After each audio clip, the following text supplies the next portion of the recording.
Look, if you're sitting there thinking, she's not interested in me, but I feel like I could change that, then pay attention. Because what I'm about to tell you might not be what you want to hear, but it's what you need to understand. Most men make the same mistake over and over. They think that female desire is generated through persistence, constant flattery, or showing how much they care. And while it might sound logical, that's precisely what ruins any chance from the start. Because real desire doesn't work that way. It's not rational, it's not fair, and it definitely doesn't respond to what you think should work. Here's the controversial part. A woman doesn't start desiring you just because you want to please her. She starts when she feels she can't quite figure you out, when she senses that there's a part of you that isn't fully available, when she notices that your world doesn't revolve solely around her. And yes, it might sound harsh, because you were probably taught the opposite, to be more attentive, more present, more available. But in practice, that often puts you in a position where she feels no excitement, no challenge, no curiosity. And without those three elements, desire simply doesn't appear. Now, this isn't about manipulation or playing absurd games. It's about understanding how female psychology works on a deeper level. It's about changing your approach. Stop trying to convince her and start becoming someone who naturally sparks interest. Because here's a truth that almost no one talks about. When a woman says she's not interested, what she often really means is that she doesn't feel anything yet, and that's very different. Interest can change if you know how to evoke the right emotions. In this video, I'm going to explain exactly how to do it, not from fantasies or cliches, but from real principles that influence how a woman perceives, feels, and responds to a man. And if you pay attention, you'll start to notice changes, not only in how they see you, but also in how you position yourself in every interaction. Now, let's break it down, step by step. 1. Stop chasing her, the mistake that destroys attraction. Let me be frank, as if we were sitting side by side. If you feel you have to chase a woman to get her attention, you're already at a disadvantage. Not because you're not good enough, but because you're playing the game backward without realizing it. Most men believe that the more attention they give a woman, the more opportunities they have. They text her first, respond instantly, are available all the time, shower her with compliments, and think that this creates attraction. But what they're actually doing is eliminating any mystery, any excitement, any reason for her to question them. And here's the awkward part.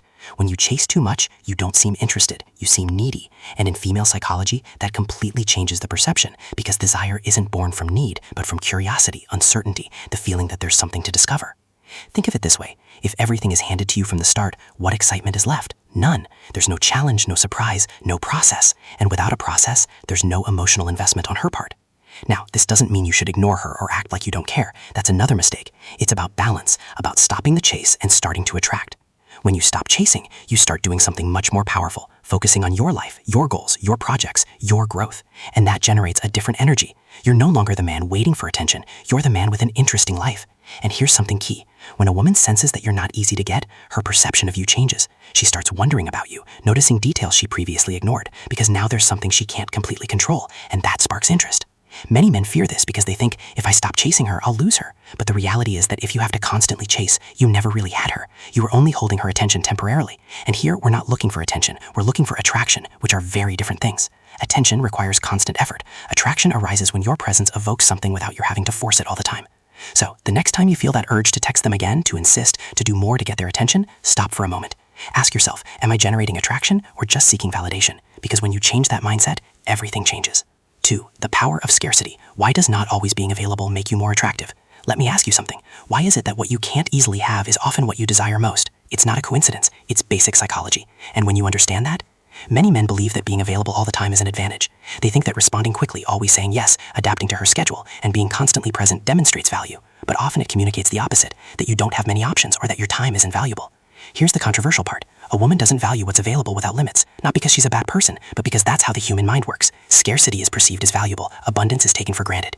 If she knows she can have your attention anytime, effortlessly, without waiting, where's the excitement? It disappears. Now, this doesn't mean you should play games or disappear pointlessly. It's not about being cold. It's about having a real life that naturally limits your availability. A man with priorities, goals, and an active social circle doesn't need to pretend to be scarce. He lives it, and that completely changes how his time is perceived. When he's available, it doesn't seem like routine, it seems like a choice. And that's key. When a woman feels you're with her because you want to be, not because you have nothing better to do, the impact is different. This is where many fail. They try to turn this into a technique. They respond late on purpose, cancel plans for no reason, and act artificially distant, and it shows. True scarcity isn't faked, it's built. It's built when you have more important goals than impressing someone, when you don't rearrange your entire life for someone who hasn't yet shown real interest, when you value your time. And something interesting happens. When you're not always available, she starts to value the moments when you are more. She pays more attention, gets more involved, and asks about you. Not because you're manipulating her, but because there's room for her interest to grow. 3. Emotion over logic. This is how female attraction really works. You've probably experienced it. You can do everything right, and yet she feels nothing. And you see another man who does less, and yet she's interested. It's not luck or injustice. It's that you're trying to generate attraction through logic when it actually works through emotion. Many men believe that being attentive, respectful, stable, and hardworking should automatically generate desire. And yes, that has value, but it generates admiration, not necessarily attraction. Attraction isn't decided, it's felt. When you speak from a place of logic, over-explaining, or trying to convince, you enter a territory where desire doesn't arise. You're trying to make her think about you, when what you need is for her to feel something. Then conversations become predictable, correct but flat, without surprise or emotion. And without realizing it, you become easy to understand and easy to ignore. The brain responds to emotional stimuli, to what breaks the routine. When a woman feels emotionally stimulated by curiosity, intrigue, amusement, or even a little uncertainty, she starts paying attention to you without consciously deciding to. And here's the hard part to accept. Being too correct can make you invisible. Not because it's wrong to be a good person, but because if everything about you is predictable, you don't generate an emotional reaction. And without that reaction, there's no spark. It's not about being fake, but about understanding that how you communicate matters more than what you say. It's the energy. It's how you make the other person feel. It's whether you break the monotony, whether you create unexpected moments. Because without emotion, there is no desire. 4. The effect of the man with options. How to change his perception without saying so. Many men say they want to be desired, but they live as if they have no options, and it shows. It's not about money or looks, it's about attitude. It's how you position yourself. If you act as if she's your only chance, you automatically lose attractiveness. You project an inner scarcity. You start trying too hard, accepting anything, constantly trying to please, and you end up being someone who waits to be chosen instead of someone who chooses. The real man with options doesn't boast. He doesn't need to prove himself. He has his own life, clear standards, and he can walk away if something doesn't convince him. And here's the direct approach. If your routine is waiting for messages, constantly checking your phone, and overanalyzing every interaction, you're not in control. You're reacting. When you build a life with goals, discipline, and direction, something changes without you even having to say a word. Your way of speaking, your energy, your presence. You no longer seek approval. You share your time, and it shows. 5. The strategic retreat. Why distancing yourself can make her come closer.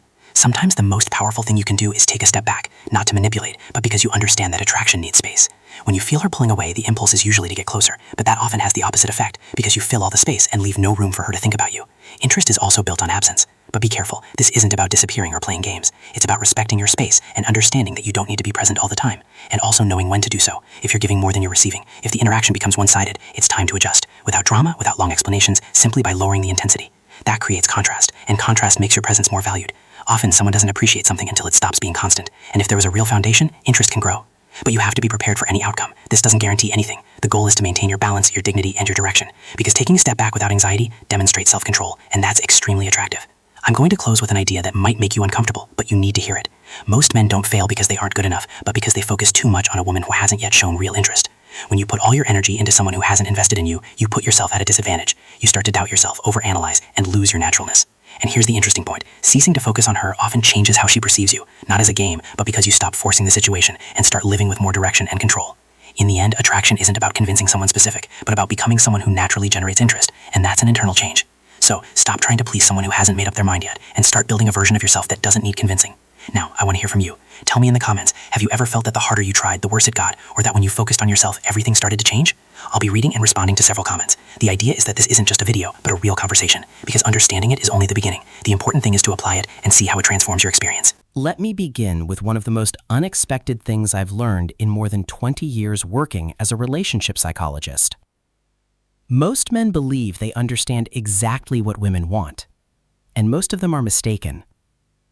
Not because they're poor partners, not because they don't care, but because no one ever clearly explained it to them. There's no handbook for this. No one sat you down and taught you. And truthfully, most women don't even express it out loud, even when they feel it very deeply. I'm Dr. Claire Dawson, and I've spent over 2 decades working with couples across Canada, from Vancouver all the way to Halifax, from young newlyweds to people in their 60s and 70s who've been together for 40 years and still feel like strangers sharing the same bed. I've sat with thousands of men who genuinely wanted to improve, to be better partners, but simply didn't know how to connect with their partner anymore. Today, I'm going to change that for you. In the next few minutes, I'll show you 7 specific areas on a woman's body, places that go far beyond the physical, places that when touched with awareness and respect, unlock something emotional, something deep. And I'll tell you right now, most of you will be surprised, because none of these 7 places are probably what you're expecting. Before we dive in, there's something important you need to understand. The female brain doesn't separate physical touch from emotional meaning. For a woman, especially in her 40s, 50s, or 60s, touch is never just touch. Every time you reach out, her nervous system is asking a question. Is this safe? Does he truly see me? Does he care? If the answer is yes, her entire body relaxes. She opens up. She leans toward you. If the answer is no, or even uncertain, she pulls back. Not because she doesn't love you, but because her body is doing what it's designed to do. Protect her emotional self first. I've heard this again and again from women. One of my clients, I'll call her Patricia, 58 years old and married for 31 years, once told me something I'll never forget. She said, "Claire, I don't need him to be perfect. I just need him to slow down enough to actually feel me. Not just touch me, feel me." That sentence captures everything. So let's get into it. 7 places. 7 opportunities to completely shift how your partner responds to you. The first place is the back of the neck, right at the base of the hairline. This area is one of the most overlooked parts of a woman's body. Most men skip right past it. But this is where tension accumulates, where stress settles after a long day of carrying everything: work, family, worries, all of it. When a woman feels stressed or disconnected, that tension gathers right there.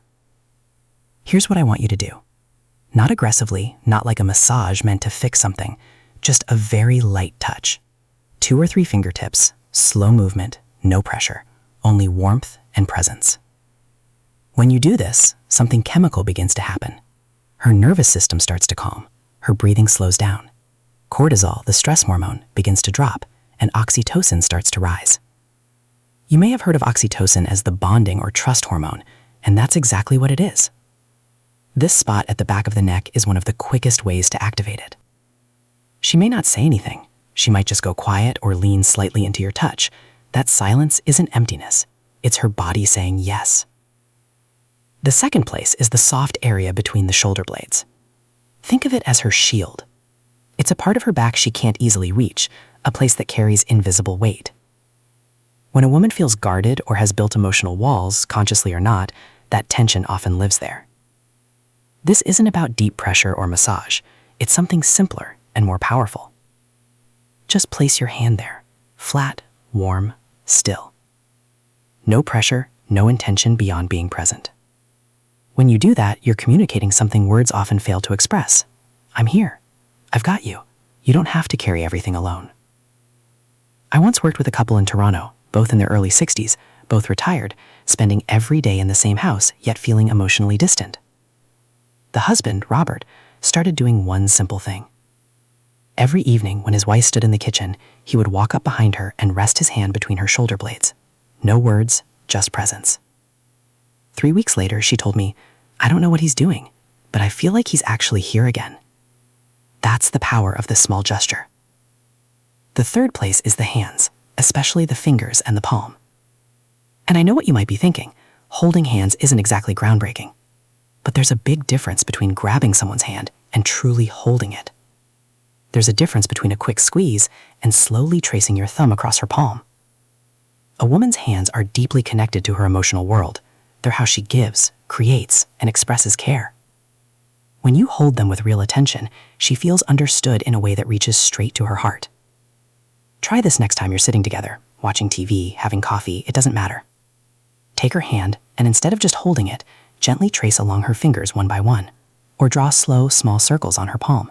No rush, no destination. Research from McGill University shows that this kind of slow, intentional touch activates the same neural pathways as emotional affirmation. In simple terms, thoughtful touch communicates that she matters, even without words. The fourth place is the small hollow just below the jawline, right behind the ear. This one surprises many people. It's subtle, easy to overlook, and rarely considered, and that's exactly why it's so powerful. This area is highly sensitive, filled with nerve endings, but it's also a place that only gets touched when there's real closeness.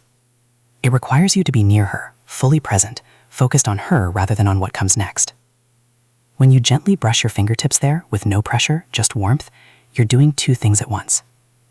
You're creating a calming physical response, and you're sending an emotional signal. I notice the details about you. I'm paying attention. Women experience this kind of touch differently. It doesn't feel demanding or intense. It feels like being truly seen. And feeling seen is one of the deepest needs in a long-term relationship. If she doesn't respond immediately, don't push. This area requires trust. With time and consistency, that trust builds, and she will lean into it.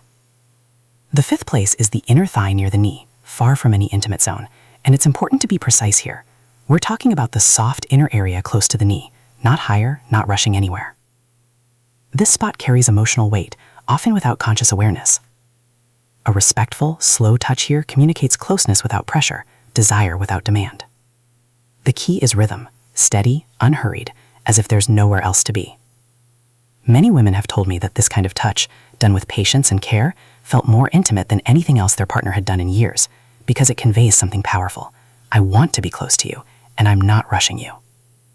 In long-term relationships, especially as we age, that message can feel incredibly meaningful. The sixth place is the lower back, that hollow between the waist and the hips. This area is the physical center of a woman's body, supporting and carrying everything, yet often completely overlooked. When you gently place your hand on her lower back, especially standing behind her with your chest near her back, something shifts neurologically. The brain interprets this position as protection, stability, a silent message that says, I'm here, literally and emotionally. This isn't about control, it's about creating a sense of safety, the kind that allows someone to relax and lower their guard. Think about the last time you stood behind your partner and simply rested your hand there without moving. If you can't remember, that's worth noticing. Try it this week, not as a technique, but as a genuine moment of presence. The seventh and most surprising place is not what most men expect. It's not the chest, it's the lower abdomen, the area around and just below the navel. This is one of the most emotionally significant areas of a woman's body, yet also one of the most overlooked. Many men either skip it entirely or only touch it in a way that signals they're heading somewhere else. Both miss the point. This area holds a deep sense of self.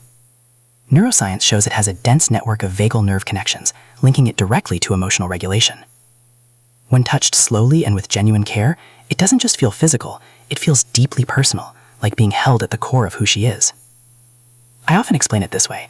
Imagine holding something fragile and irreplaceable. You wouldn't rush. You'd move slowly, carefully, with full attention. That's how this area should be approached. A warm, gentle hand placed there, with no urgency, communicates something words rarely can. I trust you completely, and I hope you trust me the same way. When that feeling is real, her whole body responds, not because of technique, but because of authenticity. Now, let's bring it all together. 7 places. The back of the neck, between the shoulder blades, the hands, behind the ear, the inner thigh near the knee, the lower back, and the lower abdomen. None of these are secret or complicated, but most people don't use them with the intention and slowness they require. And here's why it matters. As relationships grow longer, something subtle happens. We stop reaching out. Not because the love is gone, but because routine takes over, because we assume our partner already knows, because we're distracted or tired. But women feel that absence. They feel it in their body before they even think it. I remember a man, I'll call her David, 67, from Edmonton. His wife had grown distant over 2 years, and he believed their relationship was simply fading after 35 years. I asked him one question. When was the last time you touched her without expecting anything in return? He couldn't remember. That was the answer. We talked about these 7 areas. He went home and started small, just placing his hand on the back of her neck while she read. No words, no expectations. She looked up and smiled at him in a way she hadn't in years. 2 months later, he told me, she said she feels like I've come back to her, and honestly, I think I have. That's not a trick. It's the power of consistent, intentional, respectful touch. Here's what I want you to take from this. The real issue in most long-term relationships isn't a lack of love, it's a lack of language.